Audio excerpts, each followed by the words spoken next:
Hay algo que me ha estado quemando por dentro durante los últimos 7 años. Algo que he guardado como el secreto más profundo de mi vida, más íntimo que cualquier confesión que haya hecho alguna vez, más privado que cualquier pensamiento que haya tenido jamás. Durante 7 años he cargado con esto solo, preguntándome si realmente pasó o si mi mente creó algo imposible para lidiar con lo que no podía entender. Mi nombre es Fernando Alejandro Morales. Tengo 43 años. Soy ingeniero civil especializado en estructuras sísmicas. Vivo en Quito, Ecuador. Y hasta hoy, solo 3 personas en el mundo sabían fragmentos de lo que realmente me pasó el 16 de abril de 2017. Pero ninguna de ellas conoce la historia completa. Ninguna sabe sobre las cosas que vi, las palabras que escuché, las promesas que me hicieron cuando técnicamente ya no existía en este mundo. No he hablado de esto porque, ¿cómo le explicas a la gente que estuviste muerto durante 12 minutos y que durante esos 12 minutos tuviste conversaciones, viste lugares, recibiste instrucciones que cambiaron completamente el curso de tu vida? ¿Cómo le dices a tu esposa, que es doctora, que las máquinas que marcaron línea plana estaban equivocadas, que tu corazón había dejado de latir, pero que tú estabas más vivo que nunca? No he contado esto porque soy un hombre de ciencia. Durante 20 años de carrera, he construido mi reputación en cálculos exactos, en matemáticas precisas, en leyes físicas que no se pueden quebrar. Mi trabajo consiste en asegurar que los edificios no se caigan cuando tiembla la tierra. Trabajo con hechos, con evidencia, con cosas que se pueden medir y comprobar. ¿Cómo iba a admitir que la experiencia más transformadora de mi vida desafía completamente todo lo que creía sobre la realidad? Pero algo cambió la semana pasada. Mi hijo mayor, Sebastián, que acaba de cumplir 15 años, tuvo un accidente en bicicleta. No fue grave, gracias a Dios, pero cuando lo vi ahí en el hospital, con algunos cortes y magulladuras, conectado a monitores que mostraban que estaba bien, que estaba vivo, que sus signos vitales eran normales, fue como si reviviera todo de nuevo. Todo lo que había enterrado tan profundo durante estos 7 años salió a la superficie como un tsunami emocional.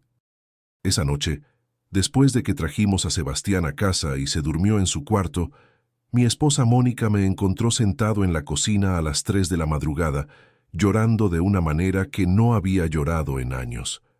«Fernando», me dijo, sentándose junto a mí, «sé que hay algo que no me has contado sobre tu accidente.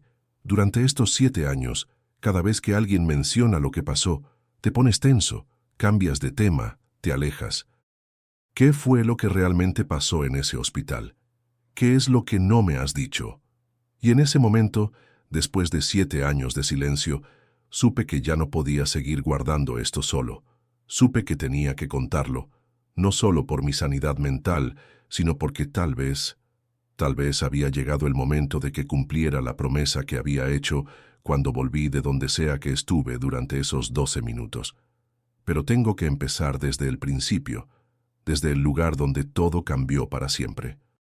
El 16 de abril de 2017, un domingo que había empezado como cualquier otro domingo familiar. Mónica estaba terminando su residencia en pediatría. Sebastián tenía entonces 8 años y jugaba fútbol en una liga infantil, y nuestra hija pequeña, Valentina, acababa de cumplir 4 años. Era una época de mucho trabajo, pero mucha felicidad. Estábamos construyendo la familia que siempre habíamos soñado, en la ciudad que amábamos, haciendo el trabajo que nos apasionaba. Esa mañana habíamos ido a misa de 11, después almorzamos en casa de mis suegros, y por la tarde decidimos ir al Parque La Carolina para que los niños pudieran jugar mientras Mónica y yo disfrutábamos de uno de esos domingos perfectos de Quito, con el sol brillante pero no demasiado caliente, la brisa fresca bajando de las montañas. Eran alrededor de las 5 de la tarde cuando decidimos regresar a casa. Los niños estaban cansados después de correr todo el día, y Mónica tenía guardia temprano al día siguiente. Subimos al carro, una Toyota Corolla que habíamos comprado usado, pero que estaba en perfectas condiciones, y emprendimos el camino de regreso. No recuerdo exactamente qué pasó. Los investigadores de tránsito después me dijeron que un camión de carga que venía en sentido contrario perdió los frenos en una bajada, invadió nuestro carril y nos impactó de frente. El conductor del camión salió ileso, increíblemente. Mi familia también salió relativamente bien. Mónica tuvo algunas fracturas en las costillas. Sebastián se golpeó la cabeza pero no tuvo conmoción. Valentina solo tuvo magulladuras por el cinturón de seguridad. Yo recibí todo el impacto. El motor del carro se desplazó hacia atrás y me aplastó las piernas. Me fracturó múltiples costillas, me perforó un pulmón y, lo más grave, me causó un trauma masivo en el tórax que afectó mi corazón. Los paramédicos llegaron en menos de 10 minutos, pero para entonces yo ya estaba inconsciente, perdiendo sangre rápidamente, con el pulso cada vez más débil. Me llevaron al Hospital Eugenio Espejo en estado crítico. Mónica, a pesar de sus propias lesiones, insistió en acompañarme, dejando a los niños al cuidado de mis suegros que habían llegado tan pronto escucharon sobre el accidente. En el hospital, los médicos trabajaron desesperadamente para estabilizarme. Requería cirugía inmediata para reparar el daño interno, pero mi condición era tan crítica que era un riesgo enorme operarme en ese estado. El doctor Herrera, el cirujano cardiovascular de guardia, le explicó la situación a Mónica. «Doctora Morales, su esposo está en shock hemorrágico severo. Podemos intentar la cirugía, pero tiene que entender que las probabilidades de que sobreviva el procedimiento son muy bajas». Mónica me contó después que esa fue la decisión más difícil que había tenido que tomar en su vida. Como médica, entendía exactamente lo que significaban las palabras del doctor Herrera. Como esposa, no podía aceptar la idea de perderme sin intentar todo lo posible. «Hagan la cirugía», le dijo. «Fernando es joven, es fuerte. Si no intentamos, definitivamente lo vamos a perder». Me llevaron al quirófano alrededor de las 8 de la noche. Mónica se quedó en la sala de espera rezando, paseándose, llamando a nuestras familias para pedir que rezaran por mí. Mis padres volaron desde Guayaquil esa misma noche. Los padres de Mónica se quedaron con los niños, tratando de explicarles que papá estaba muy enfermo, pero que los doctores lo estaban ayudando. La cirugía duró 4 horas y media. 4 horas y media durante las cuales, según me contó después el doctor Herrera, mi corazón se detuvo 3 veces. Las primeras 2 veces lograron reanimarme relativamente rápido, pero la tercera vez fue diferente. Era alrededor de las 11:30 de la noche cuando mi corazón se detuvo por tercera vez. Esta vez, nada de lo que hicieron funcionó. Compresiones cardíacas, desfibrilador, adrenalina, todo lo que tenían disponible. Los monitores mostraban línea plana. No había pulso, no había actividad cardíaca, no había respuesta neurológica. El doctor Herrera me contó meses después, cuando finalmente pude preguntarle sobre los detalles técnicos, que oficialmente me declararon muerto a las 11:47 p.m. del 16 de abril de 2017. Habían trabajado para reanimarme durante 25 minutos sin éxito. Era hora de parar, era hora de salir y decirle a mi familia que habían perdido al esposo y padre. Pero aquí es donde la historia se vuelve imposible de explicar. Durante esos 12 minutos entre las 11:47 y las 11:59, cuando las máquinas decían que yo estaba muerto, cuando mi corazón no latía, cuando mi cerebro no tenía actividad eléctrica medible, yo estaba más consciente de lo que había estado en toda mi vida. No fue como despertar gradualmente de un sueño, fue instantáneo. Un momento estaba sintiendo dolor terrible, escuchando las voces desesperadas de los médicos, sintiendo como la vida se me escapaba. Y el siguiente momento, estaba parado en un lugar que no puedo describir adecuadamente con palabras humanas. Era como estar en un espacio infinito, lleno de luz dorada, cálida, acogedora. No había suelo ni techo, no había paredes ni límites, pero de alguna manera no me sentía perdido o desorientado. Era como estar en casa, pero en una casa más perfecta de la que había conocido jamás, y no estaba solo. Había una presencia conmigo, una presencia que reconocí inmediatamente, aunque nunca la había encontrado antes de esta manera. Era la Virgen María, pero no como la había visto en pinturas o estatuas. Era una mujer real, tangible, pero también trascendente de maneras que mi mente de ingeniero no puede explicar. Vestía algo que parecía ser luz más que tela, en tonos de azul y blanco que cambiaban suavemente como si fueran parte de la luz misma. Su rostro era joven, pero sus ojos contenían una sabiduría infinita, una compasión tan profunda que inmediatamente me hizo sentir completamente entendido y completamente amado. «Fernando», me dijo, y su voz era como música, como el sonido más hermoso que había escuchado jamás, «no es tu hora». «Pero estoy muerto», le respondí, aunque no sabía cómo estaba hablando o incluso si estaba usando palabras reales. «Tu cuerpo está sin vida», me confirmó, «pero tú no eres solo tu cuerpo. Tu alma, tu esencia, tu verdadero yo está aquí conmigo ahora, y yo te estoy diciendo que todavía no es tiempo de que te quedes aquí».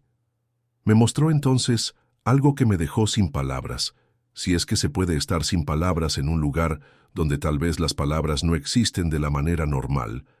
Me mostró escenas de mi vida, pero no como una película, sino como si pudiera experimentar múltiples momentos simultáneamente. Vi a Mónica en la sala de espera del hospital, llorando, aferrándose al rosario que su abuela le había dado cuando era niña. Vi a mis padres en el avión, rezando desesperadamente durante todo el vuelo. Vi a Sebastián, que había despertado en casa de mis suegros, preguntando por qué mamá no había regresado, y a Valentina, que era demasiado pequeña para entender completamente, pero que sabía que algo estaba muy mal. «Ellos te necesitan», me dijo la Virgen. «Pero más que eso, hay trabajo que aún tienes que hacer. Hay vidas que vas a tocar, diferencias que vas a hacer, propósitos que vas a cumplir. Tu tiempo en la tierra no ha terminado». «¿Qué trabajo?», le pregunté. «Soy ingeniero, construyo edificios. No salvo vidas como mi esposa. No hago nada que realmente importe». Su sonrisa fue la cosa más hermosa que había visto en mi existencia. «Fernando, cada edificio que construyes protege familias.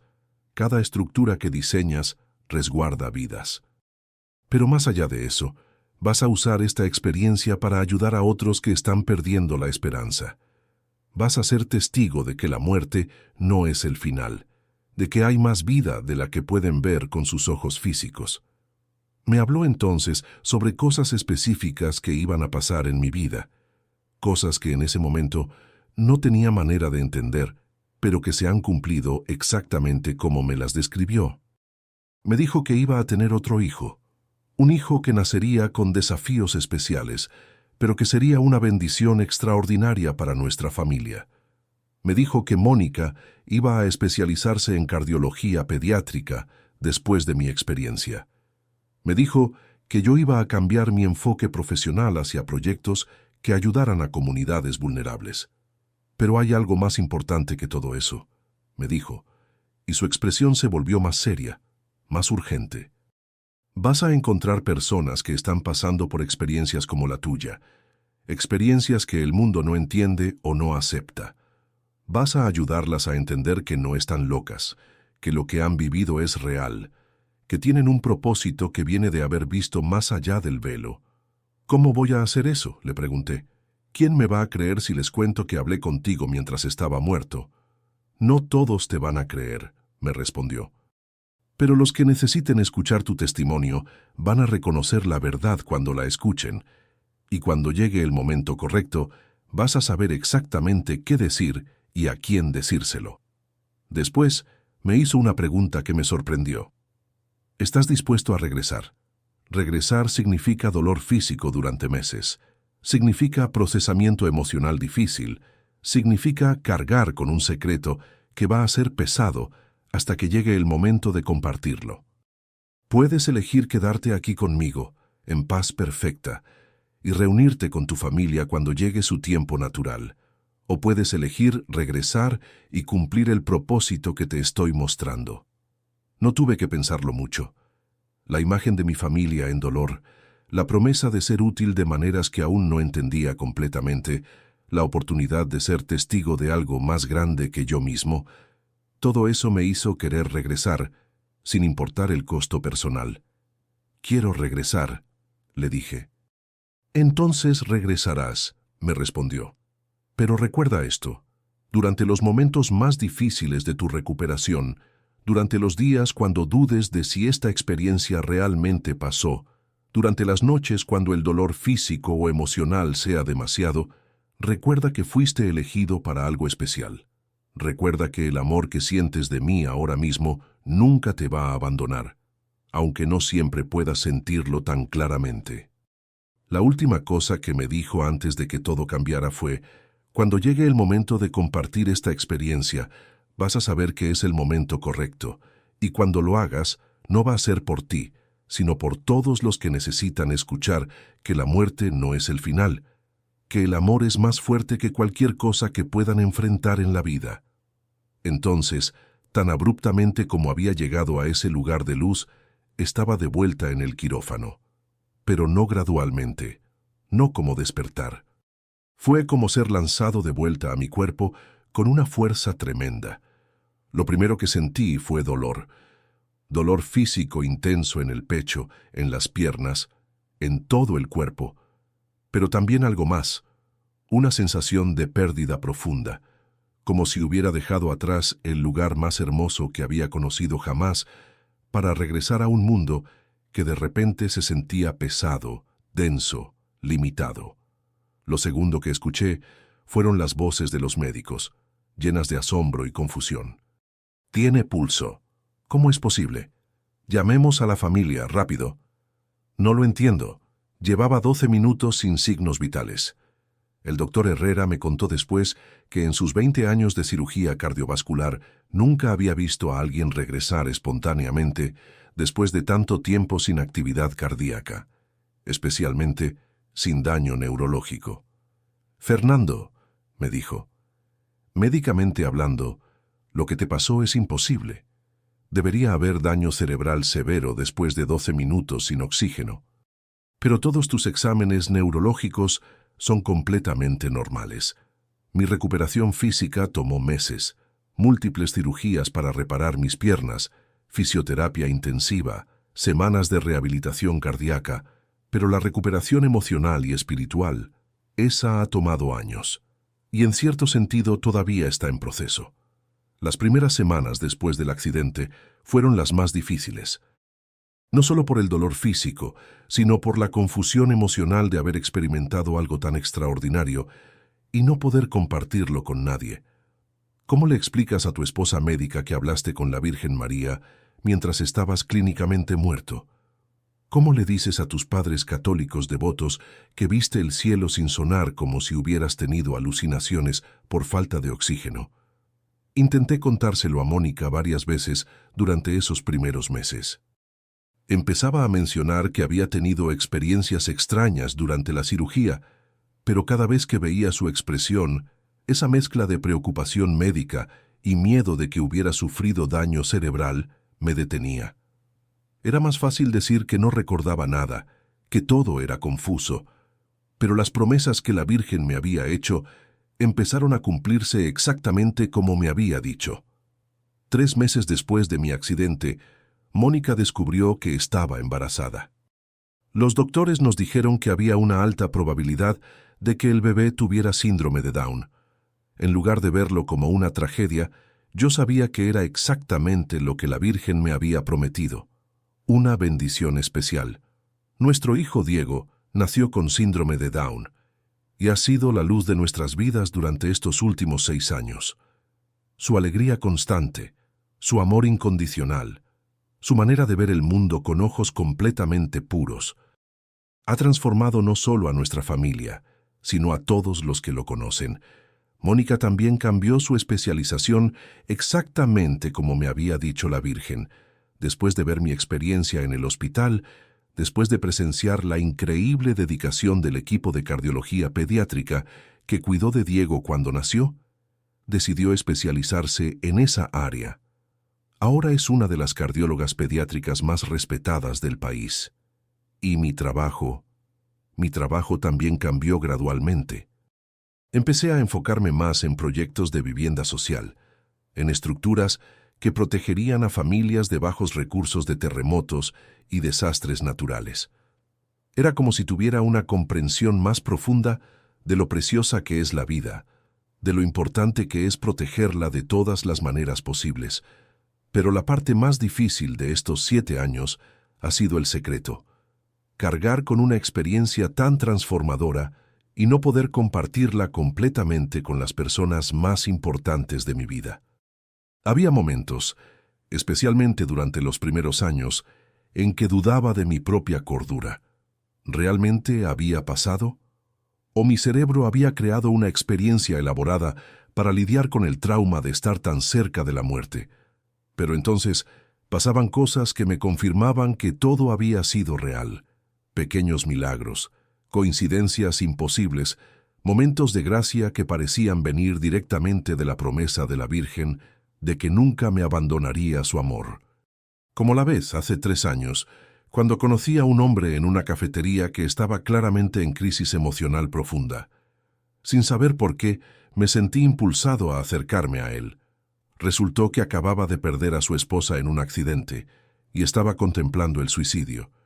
Pasamos 3 horas hablando, y aunque no le conté los detalles de mi experiencia, pude compartir con él una certeza profunda de que la muerte no es el final, de que hay más vida de la que podemos ver. 6 meses después, me escribió para decirme que esa conversación le había salvado la vida. O como la vez que Sebastián, cuando tenía 12 años, me preguntó de la nada: «Papá, ¿crees que hay vida después de la muerte?». En lugar de dar una respuesta vaga o religiosa estándar, pude responderle con una certeza absoluta: «Sí, hijo, sé que la hay». No le conté los detalles, pero algo en mi tono, en mi convicción, le dio una paz que pude ver en sus ojos. Momentos como esos me han confirmado durante estos años que la experiencia fue real, que tengo información que puede ayudar a otros, pero también me han frustrado porque sentía que no estaba cumpliendo completamente la promesa que le había hecho a la Virgen de compartir mi testimonio. La semana pasada, cuando vi a Sebastián en el hospital después de su accidente, cuando reviví toda esa experiencia del terror de casi perder a alguien que amas, fue como si algo se rompiera dentro de mí. Todas las barreras que había construido alrededor de este secreto se desmoronaron de una vez. Esa noche, cuando Mónica me preguntó qué era lo que no le había contado, por primera vez en 7 años, sentí que estaba listo para decir la verdad completa.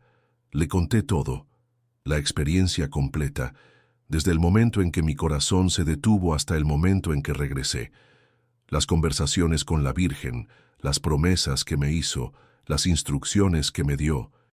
Al principio vi en sus ojos la misma preocupación médica que había visto antes, pero conforme le conté más detalles, especialmente los detalles sobre Diego, sobre su cambio de especialización, sobre las cosas que había predicho y que se habían cumplido exactamente como me había dicho, vi cómo su expresión cambiaba de escepticismo a asombro a aceptación.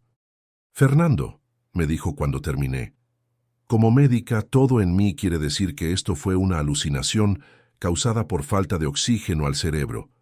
Pero como tu esposa, como alguien que te conoce mejor que nadie, sé que no eres una persona que inventa cosas o que se deja llevar por fantasías.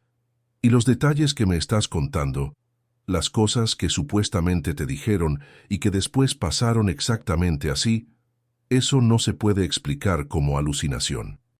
Esa conversación fue el comienzo de una nueva etapa en nuestro matrimonio, una etapa de honestidad completa que ha fortalecido nuestra relación de maneras que no esperaba. Pero más importante, esa conversación me hizo entender que finalmente había llegado el momento que la Virgen me había prometido. El momento de compartir mi experiencia públicamente, no solo con mi familia, sino con cualquiera que necesite escuchar que la muerte no es el final, que hay propósito en el sufrimiento, que estamos más cuidados y amados de lo que podemos imaginar. Anoche no pude dormir. Me quedé despierto pensando en todas las personas que podrían estar pasando por crisis similares a las que yo pasé. Personas que tal vez han tenido sus propias experiencias inexplicables, pero que se sienten solas, locas, incomprendidas. Pensé en las familias que están enfrentando la pérdida de seres queridos y que necesitan saber que hay más vida de la que pueden ver. Pensé en los profesionales de la salud que ven muerte y sufrimiento todos los días y que necesitan esperanza. Y finalmente entendí por qué había guardado este secreto durante tanto tiempo.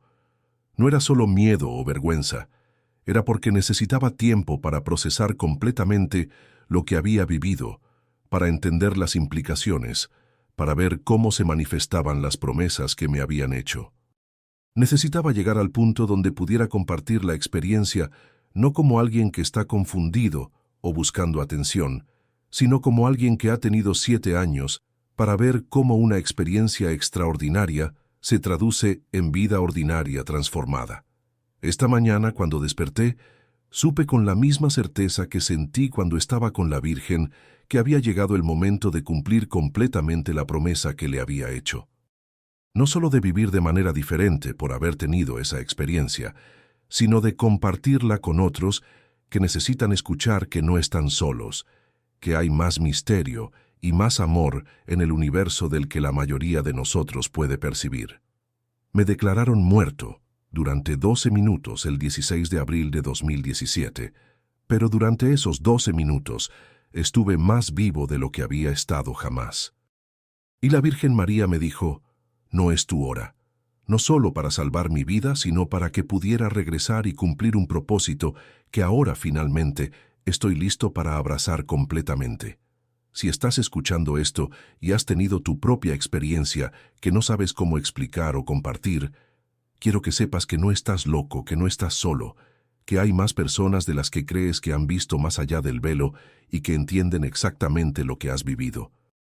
Y si estás enfrentando la pérdida de alguien que amas, si estás luchando con el miedo a la muerte, si te preguntas si hay algo más allá de esta vida visible, quiero que sepas que puedo testificar desde la experiencia personal que la muerte no es el final, que el amor continúa, que la conciencia trasciende el cuerpo físico, que hay un propósito y un plan más grande del que podemos ver desde nuestra perspectiva limitada.